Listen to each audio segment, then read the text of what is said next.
श्री गुरुभ्यो नमः। श्री महागणाधिपतये नमः। श्री सरस्वती नमः। समर्थ गुरु साईनाथ महाराज की जय। మాఘ మాసంలో ఈరోజు 29వ రోజులో ప్రవేశించాం. మాఘ పురాణం నుండి 29వ అధ్యాయాన్ని చెప్పుకుందాం.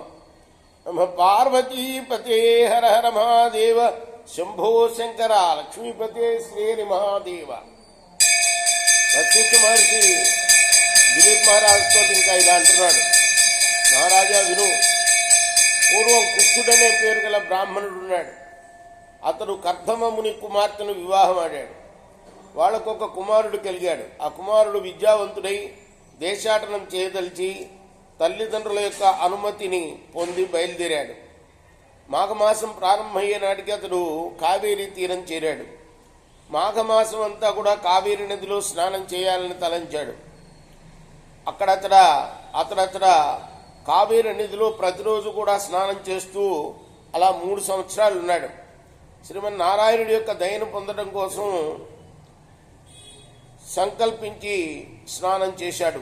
అలా తపస్సు కూడా చేశాడు. అక్కడ కుత్సుని పుత్రుడు కాబట్టి కౌత్సుడై తపమాచరించుచుండగా లేళ్లు కొమ్ములతో రాపిడి పెట్టినా కూడా కదలకపోవడం చేత వాడికి మృగశృంగుడు అనే పేరు వచ్చింది.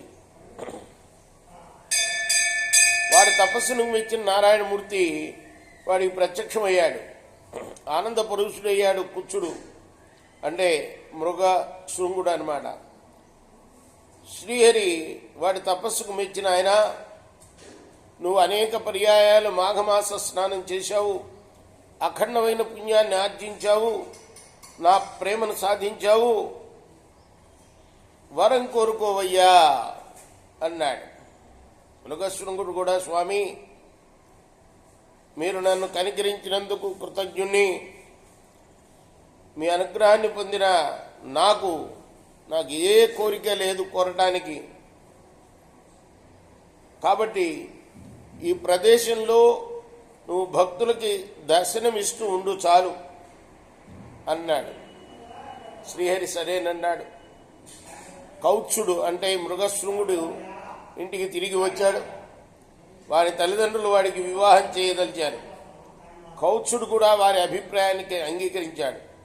అనుకూలత గల యువతి భార్యగా లభిస్తే గృహస్థ ధర్మాన్ని చక్కగా పాటించి ధర్మార్థ కామమోక్షాలని పురుషార్థాలని 4 సాధింపవచ్చును అని కన్యని పరిశీలించి వివాహమాడాలి అనుకున్నాడు. ఈ కౌత్సుడు అంటే మృగశృంగుడుగా పేరు వచ్చాడు కదా. తపస్సు చేస్తున్నప్పుడు మృగాలు వచ్చి రాచుకుంటున్నా కూడా తన ఒంటికి, అంటే తన వాటి దురద పోవటానికి ఈయన రాచుకుంటూ ఉండేవి. అయినా కూడా తీవ్రమైన తపస్సు చేశాడు నారాయణ కోసం. నారాయణని ప్రత్యక్షం చేసుకున్నాడు. అంటే పూర్వకాలంలో విద్యాభ్యాసం పూర్తయిన తర్వాత చక్కగా దేశాటన చేసేవాళ్ళు భిక్షం ఎత్తుకుంటూ అనమాట. అలా ఇతను చేసుకుంటూ వెళ్ళి కావేరీ తీరానికి వెళ్ళి కావేరీ తీరంలో మాఘమాసం అవటం వల్ల అక్కడ స్నానం చేసి తపస్సు చేసి నారాయణుని ప్రత్యక్షం చేసుకున్నాడు అనమాట.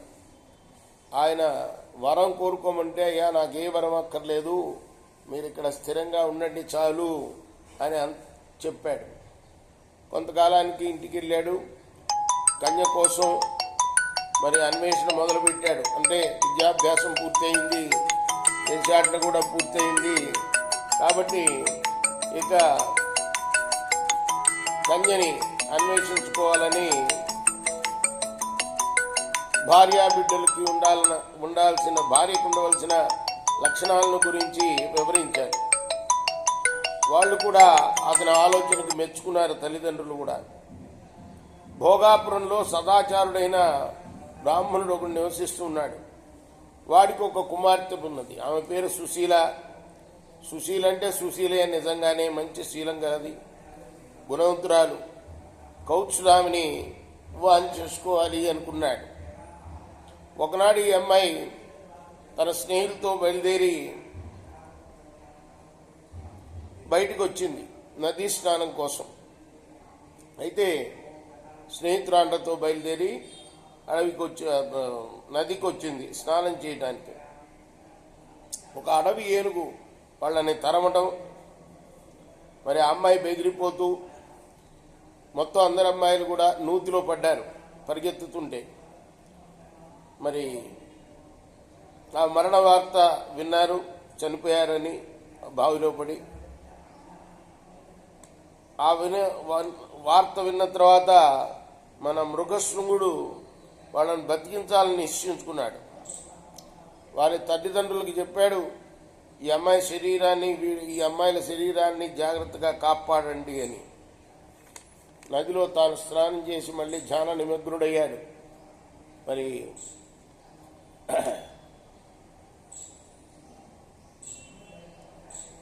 ఆ తర్వాత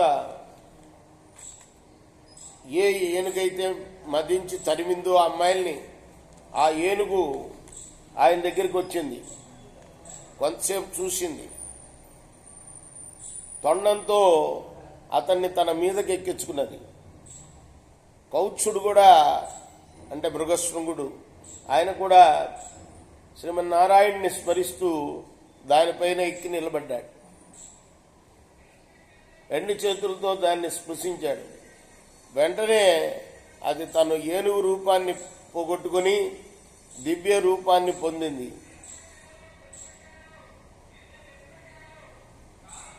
తన లోకానికి తను వెళ్ళిపోయింది. ఎవరు? ఆ ఏనుగు ఆడరూపం పొంది శాప విమోచనం పొంది వెళ్ళిపోయింది. కౌత్సుడు కూడా ఇంకా మళ్ళీ ఈ చనిపోయిన వాళ్ళని బతికించాలని మళ్ళీ నదిలో మునిగి యమధర్మనాథును ఉద్దేశించి తీవ్రమైన తపస్సు చేశాడు. యముడు వాడికి ప్రత్యక్షమయ్యాడు. వరాలనిస్తా కోరుకోమన్నాడు. మృగశృంగుడు యమునికి నమస్కరించి దుర్మరణం పొందిన ఈ ముగ్గురు కన్యల్ని కూడా బ్రతికించమని కోరుకున్నాడు. ఆ మృగశృంగుడి యొక్క పరోపకార బుద్ధికి మెచ్చుకున్న యముడు మరి వాళ్ళని బతికించాడు, వాళ్ళ ముగ్గురిని కూడా.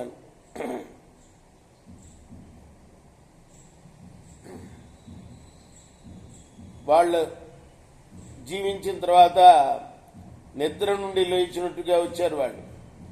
వాళ్ళు యమలోకంలో ఏమేం చూశారో అవన్నీ కూడాను మిగతా వాళ్ళకు చెప్పారన్నమాట. మరి భయంకరమైన పాపాలు చేసిన వాళ్ళు ఎలా శిక్షింపబడుతున్నారు అక్కడ అన్న విషయం చెప్పారు. ఎర్రగా కాలిన స్తంభాలని కౌగిలించుకోమని చెప్పారు అక్కడ. అంటే మిగతా వాళ్ళు పడుతున్న బాధలు చూశారనమాట. అవన్నీ చెప్తున్నారు. మరుగుతున్న నూనెలో పాపం చేసిన వాళ్ళని వేస్తారు. అంటే సూక్ష్మ శరీరంతో తీసుకుపోతారు వాళ్ళని. తల కిందుగా వేలాడదీసి కింద కట్టెలు కాలుస్తూ ఉంటారు. ఎర్రగా ఇనప కడ్డీల్ని కాల్చి వాతలు పెడతారు. భయంకరమైన సర్పాలను చోట పడవేస్తారు. ఇవన్నీ చెప్పారు అక్కడ ఉన్న వాళ్ళకి. వారందరూ భయపడిపోయారు. అయితే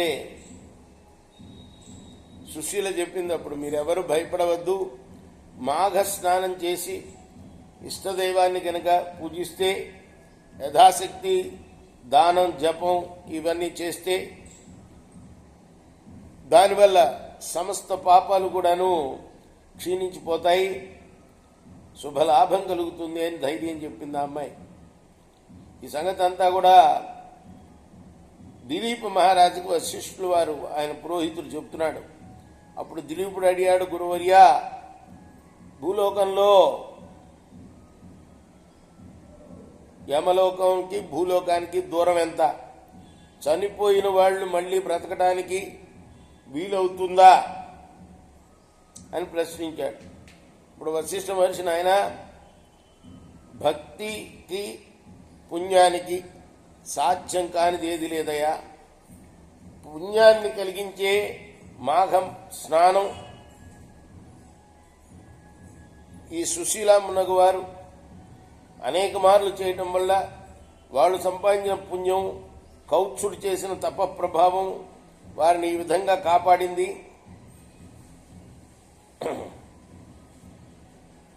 అని సమాధానం చెప్పి, ఇంకా కూడా ఆయన ఎవరు వశిష్ఠులు వారు దిలీపుల వారితోటి ఇంకొక కథ చెప్తాను విను అని, పుష్కరుడనే జ్ఞానవంతుడు ఉండేవాడు, సద్గుణాలు భక్తి కలిగినవాడు, మాఘస్నానాలు నిష్ఠగా చేసేవాడు, యముడు ఒకనాడు తన భటులను చూచి పుష్కరుణ్ణి తీసుకొని రండని పలికితే ఆ యమభటులు పుష్కరుణ్ణి తీసుకొచ్చారు. యముడు తీసుకుని రమ్మన్నది ఇతన్ని కాదు, అసలు పుష్కరుడు అనే పేరు గల మరొకరిని. భటులు అతన్ని, ఎవరిని, పాపాత్ముడైన పుష్కరుడు అనేవాడిని తెచ్చే బదులు పొరపాటున పుణ్యాత్ముడైన పుష్కరుని తీసుకుని వచ్చారు. యముడు కూడా తన భటులు చేసిన పొరపాట్లకి భటులను మందలించాడు. క్షమించండి అని పుష్కరుణ్ణి ప్రార్థించారు. పుష్కరుని భూలోకంలో దించిరండి అని భటులకు ఆజ్ఞ ఇచ్చాడు. పుష్కరుడు కూడా యమలోకాన్ని చూడటం కోసం యముడి యొక్క అనుమతిని తీసుకొని అంతా చూశాడు. శిక్షలు అనుభవించే వాళ్ళని చూసి చాలా భయపడ్డాడు. అయితే అక్కడ వాళ్ళ భయం పోవటానికి హరిభజన చేశాడు ఈ పుష్కరుడు. వారి శిక్షలు తగ్గినాయి అతను చేసినప్పుడు. దిలీప్ మహారాజా, వశిష్ఠుల వారు చెప్తున్నాడు, యమలోకానికి పోయి ఇలా వెనక్కి తిరిగి వచ్చినారు వారు ఇంకా ఎందరో ఉన్నారయ్యా అని చెప్తున్నాడు.